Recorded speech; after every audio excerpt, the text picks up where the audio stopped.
Kopi Wasian izo di Tasha Jonis Mijol Miampai Sudut BTTV Solok DT.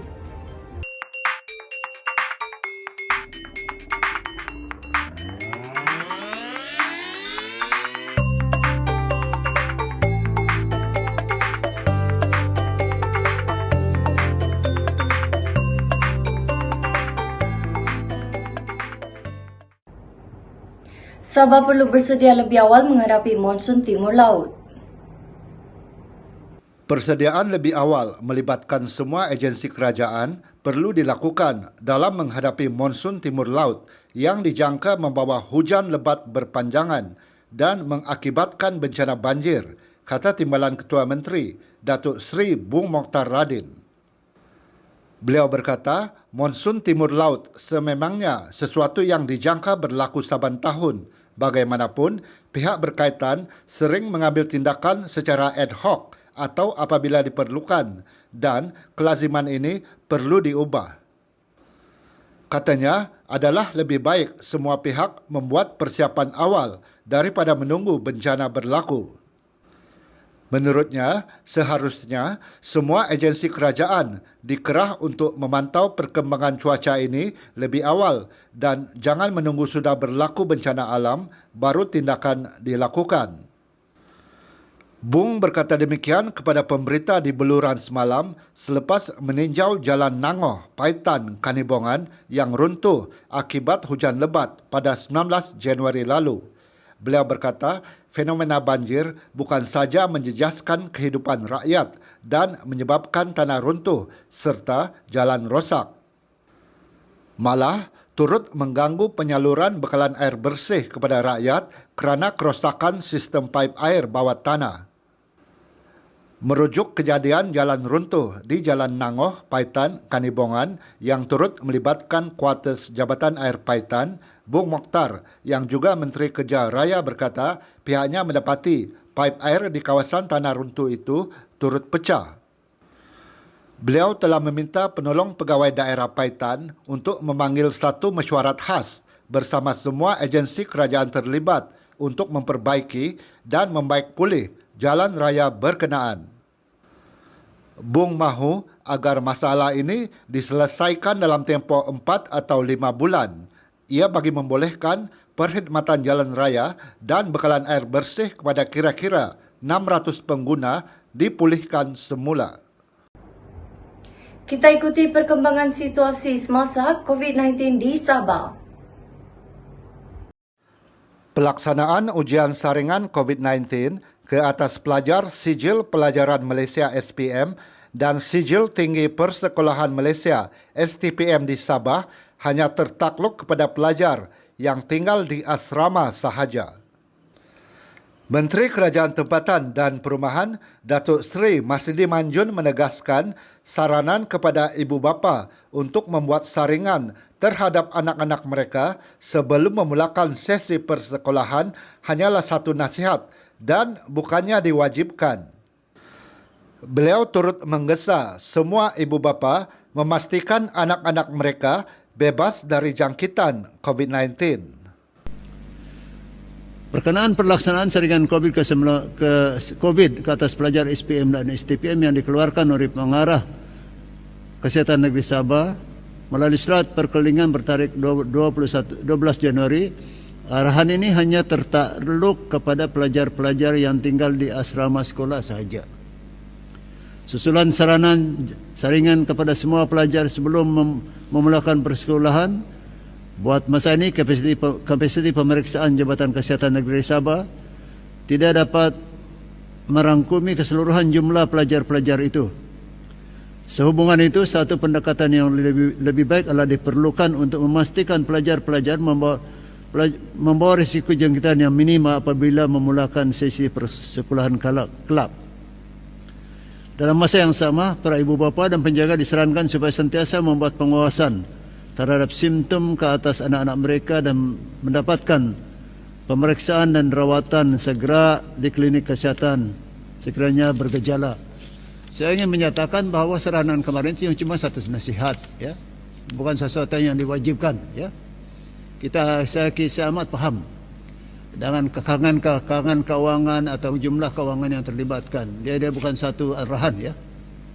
Kita akan cari pendekatan yang lain yang untuk memastikan bahwa dia serangan itu bukan menjadi satu beban keuangan kepada ibu bapa lah. Ya. So jangan khawatir ya.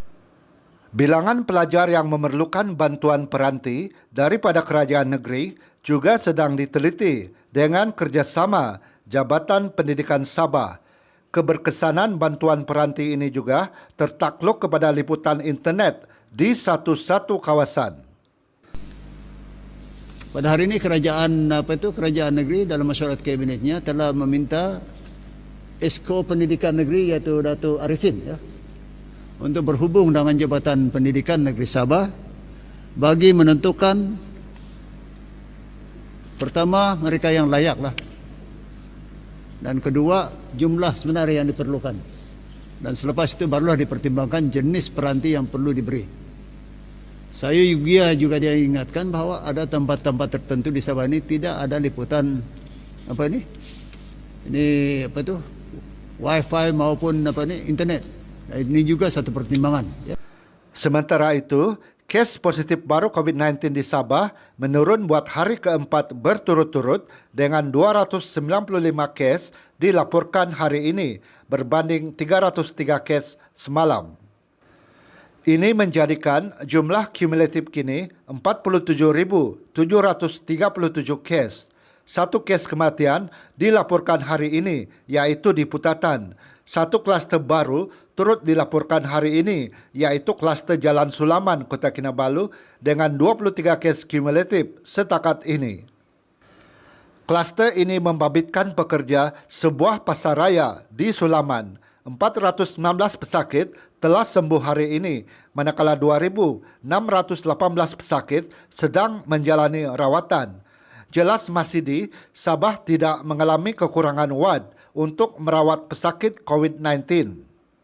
Fasiliti hospital dan PKRC sedia ada di Sabah masih mampu untuk menerima dan merawat pesakit COVID dengan selesa dan selamat. Ini yang saya nyatakan. Dia tidak sedikit pun mengurangkan ya, kemampuan pihak hospital untuk menerima pesakit-pesakit yang COVID yang lain walaupun jumlah katil dikurangkan. Ini lebih kepada memaksimumkan penggunaan katil-katil yang ada untuk tujuan-tujuan pesakit yang lain selain daripada pesakit COVID ya. Masidi berkata, sekatan pergerakan rentas daerah bukan bertujuan menyekat kebebasan, namun bertujuan untuk mengekang penularan virus COVID-19. Sehubungan itu, beliau meminta orang ramai mematuhi arahan berkenaan. Kepada mereka yang ingin merentas daerah untuk tujuan perjalanan, pastikan ialah untuk tujuan yang betul-betul perlu ya.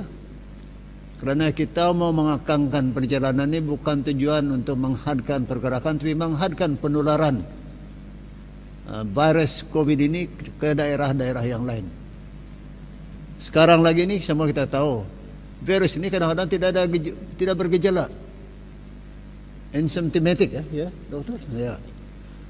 Orang sihat, segar, bugar.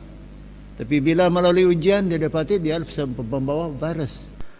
Terdapat sedikit peningkatan dalam pematuhan SOP PKP di Sabah dan ini memberi kesan kepada jumlah kes di daerah tertentu seperti di Sipitang yang mencatatkan kadar pematuhan 95% yang tertinggi di negeri ini. Ya, yang tertinggi pada hari ini ialah Sipitang dengan 95%.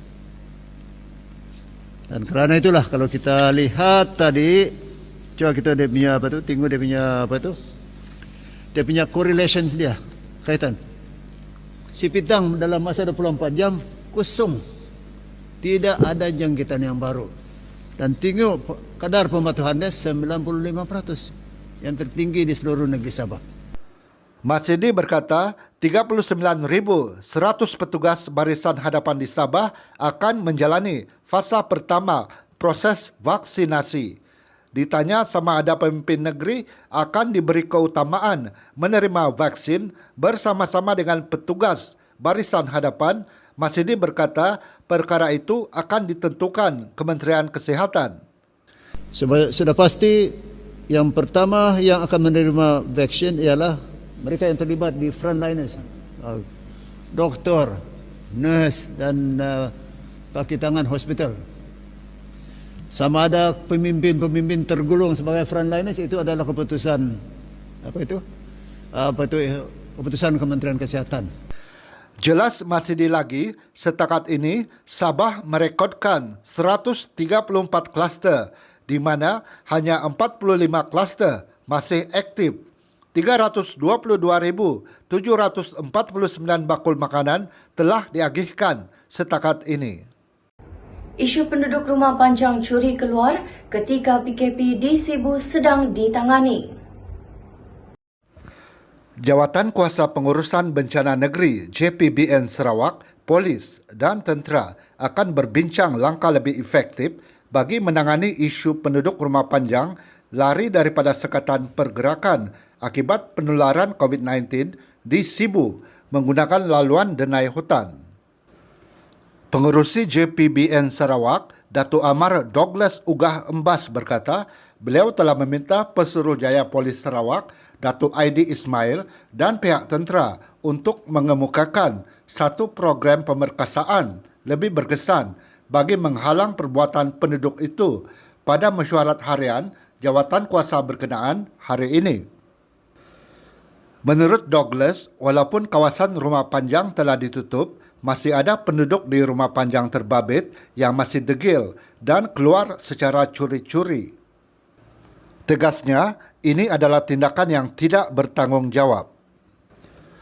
Beliau yang juga timbalan Ketua Menteri Sarawak berkata, ketua masyarakat juga dapat membantu memastikan setiap isi rumah mematuhi garis panduan yang telah ditetapkan sepanjang penguatkuasaan Perintah Kawalan Pergerakan PKP di rumah panjang berkenaan.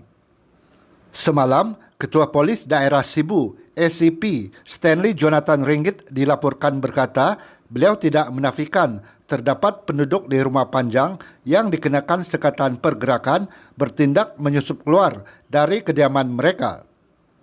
Namun, tindakan polis terbatas berikutan kawasan terlibat terlalu luas untuk dipantau.